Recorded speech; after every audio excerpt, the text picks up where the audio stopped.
Hi all, ഇന്നത്തേത് ഒരു ക്ഷേത്രത്തിലേക്കുള്ള യാത്ര തന്നെയാണ്. മാമാനിക്കുന്ന് ശ്രീ മഹാദേവി ക്ഷേത്രം. എന്നോടിപ്പോൾ എല്ലാവരും ചോദിക്കുന്ന ഒരു ചോദ്യമുണ്ട്, നീ തീർത്ഥാടനത്തിനാണോ നാട്ടിലേക്ക് പോയെന്ന്. ഇവരുടെ അടുത്തല്ല ഞാനെന്ത് പറയാനാ. ഇന്ന് നമ്മൾ ബസ്സിലാണേ പോയത്.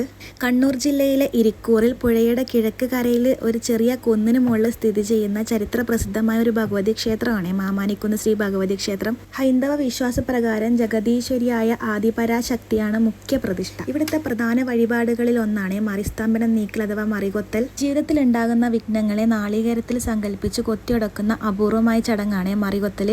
ജീവിതത്തിൽ ഉണ്ടാകുന്ന തടസ്സങ്ങൾ നീക്കാനും ശത്രുദോഷം മാറ്റാനുമാണ് ഈ വഴിപാട് പ്രത്യേകിച്ച് എല്ലാവരും ചെയ്യുന്നത്. എനിക്കൊക്കെ ഭയങ്കര വിശ്വാസമുള്ള ക്ഷേത്രമാണ് മാമാനത്ത്. എന്തെങ്കിലും ഒരു കാര്യം നടക്കുന്നില്ല, തടസ്സങ്ങൾ ഉണ്ടെന്ന് തോന്നിക്കഴിഞ്ഞാൽ നമ്മൾ നേരെ വന്നിട്ട് ഇടുന്ന മറികൊത്തുമാണ് ചെയ്യൽ.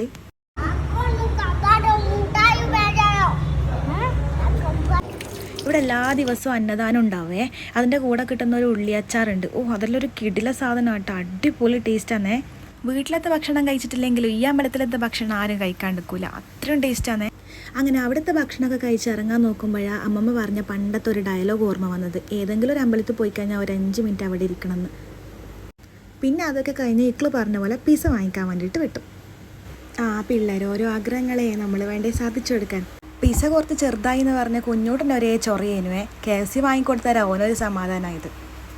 പിന്നെ അതെല്ലാം കഴിച്ച് നമ്മൾ വീട്ടിലേക്ക് പോകാൻ വേണ്ടി നിൽക്കുമ്പോഴാണ് ഐസ്ക്രീമിൻ്റെ പുതിയൊരു ഔട്ട്ലെറ്റ് കണ്ടത്. അങ്ങനെ ഒരു ഐസ്ക്രീമും ടേസ്റ്റ് ചെയ്ത് നോക്കി, അടിപൊളിയേനുവേ. അന്നത്തെ ദിവസം അവിടെ കുറച്ച് കുട്ടികളെ ബേക്കിംഗ് പ്രോഗ്രാമൊക്കെ ഉണ്ടായിരുന്നേ. അപ്പോൾ അതെല്ലാം കണ്ട് നമ്മൾ നേരെ തിരിച്ച് വീട്ടിലേക്ക് പോയി. അപ്പോൾ ശരി, താങ്ക് യു ഫോർ വാച്ചിങ്.